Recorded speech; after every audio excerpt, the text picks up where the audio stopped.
আসসালামু আলাইকুম রহমতুল্লাহ। প্রিয় দর্শক, গাজীপুরের মাওনায় ইমাম সাহেবের মেয়েকে অপহরণের ঘটনায় কিছু চাঞ্চল্যকর তথ্য বেরিয়ে আসতেছে। অনেকে অনেক ধরনের দাবি করতেছে যে এই মেয়েটার সঙ্গে নাকি ছেলেটার একটা সম্পর্ক ছিল এবং সম্পর্কের জেরে নাকি মেয়েটাকে ছেলেটা 2 দিন আগে উঠায় নিয়ে গেছিল এবং তারা নাকি বিবাহিত।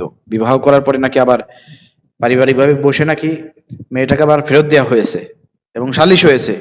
তারপরেও রাত্রেবেলা এসে 50-60 জন লোক নিয়ে এসে জোর করে মেয়েটিকে আবার তুলে নিয়ে গিয়েছে। এখন মেয়ের বাবার যে ধারাভাষ্য এবং তিনি যেভাবে বক্তব্য দিচ্ছেন, আমাদের কাছে মনে হচ্ছে যে না, অপহরণ করে নিয়ে গেছে। কিন্তু এখানে কিন্তু প্রেম ঘটিত কোনো বিষয় রয়েছে, অবশ্যই রয়েছে। না হলে কিন্তু এরকম হতে পারে না, আবার নাও হতে পারে। অবশ্যই পুলিশ প্রশাসনকে আমরা দৃষ্টি আকর্ষণ করব যে আপনারা অবশ্যই, যেহেতু মেয়েটিকে উদ্ধার করেছেন, তাকে দিয়ে সংবাদ সম্মেলন করে বিষয়টি স্পষ্টন করেন। আর যেহেতু ইমাম সাহেবের বিষয়, ইমাম সাহেবের মেয়ের সঙ্গে এই ধরনের ঘটনা ঘটেছে, সারা বাংলাদেশে ইমাম সমাজ যারা রয়েছেন এবং বিশেষ করে হেফাজত ইসলাম যারা রয়েছেন, আপনাদের কোনো তৎপরতা দেখতে পাচ্ছি না। ইসলামী দলগুলো সেরকম তৎপরতা দেখতে পাচ্ছি না। আমির জামাত ডাক্তার শফিকুর রহমান কিন্তু এই বিষয়টা নিয়ে কথা বলেছেন, তো আপনাদের তেমন কিন্তু তৎপরতা দেখতে পাচ্ছি না। কেন দেখতে পাচ্ছি না? একজন তো ইমাম সাহেব, আপনাদের দলেরই কিন্তু লোক, তার মেয়ের সঙ্গে এই ধরনের কর্মকাণ্ড ঘটে গেল, আপনারা চুপচাপ কোনো কর্মসূচিও দিচ্ছেন না, মাঠেও নামতেছেন না, কোনো বক্তব্য দিচ্ছেন না, সরকারকে হুঁশিয়ারিও দিচ্ছেন না। বুঝলাম না কাহিনী।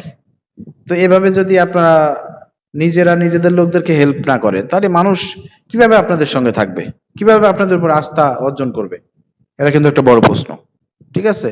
তো প্রিয় দর্শক, আমরা চাই মেয়েটিকে সংবাদ সম্মেলনে এনে তার নিজের মুখেই সবকিছু বিস্তারিত বলবে, তার সঙ্গে কি ঘটেছিল এবং কেন।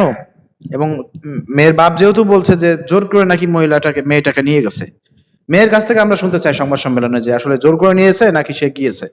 এই বিষয়টা স্পষ্ট করা দরকার, কারণ অনেক বিভ্রান্ত ছড়াচ্ছে। ঠিক আছে, এই বিষয়গুলো স্পষ্ট করতে হবে, নাহলে কিন্তু আমরা এক একজন এক এক ধরনের ভিডিও তৈরি করতেছি, প্রতিবাদ করতেছি। এগুলো কিন্তু সত্য মিথ্যা আসলে আমাদের কাছে অতটা স্পষ্ট না। এই জন্য আমরা বলবো, এই মেয়েটিকে সংবাদ সম্মেলন ডেকে এনে তার মুখ দিয়েই সবকিছু স্পষ্ট করা হোক। লুকোচুরি আমরা দেখতে চাই না, যেহেতু এত বড় একটা ঘটনা।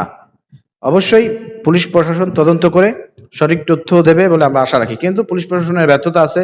কারণ 2-3 দিনের ঘটনা, তারা আজকে একটার সময় উদ্ধার করেছে। অবশ্যই প্রশাসনে কিন্তু এখানে দুর্বলতা রয়েছে। এবং যে ছেলেটি এই কর্মকাণ্ড ঘটিয়েছে, সে কিন্তু প্রায় 30+ বয়স হবে। আর 16 বছরের একটা মেয়ের সঙ্গে এভাবে প্রেমের জালে ফেলিয়ে আর যেভাবে হোক তাকে জোর করে তুলে নিয়ে বিয়ে করা, অথবা বিয়ে না করে তাকে অপহরণ করা, এটা কত বড় দণ্ডনীয় অপরাধ আপনারা বুঝতে পারতেছেন প্রিয় দর্শক। তো সেই জায়গা থেকে অবশ্যই ছেলেটার কঠিন বিচার হইতে হবে, কঠিন বিচার হইতে হবে। না হলে কিন্তু এই ধরনের সাহস আরো পেয়ে যাবে সামনে। অর্থাৎ কঠিন বিচারের আওতায় আনতে হবে ওই ছেলেকে। এটা আমরা দাবি জানাচ্ছি। প্রিয় দর্শক, ভিডিও শেয়ার করে দেন।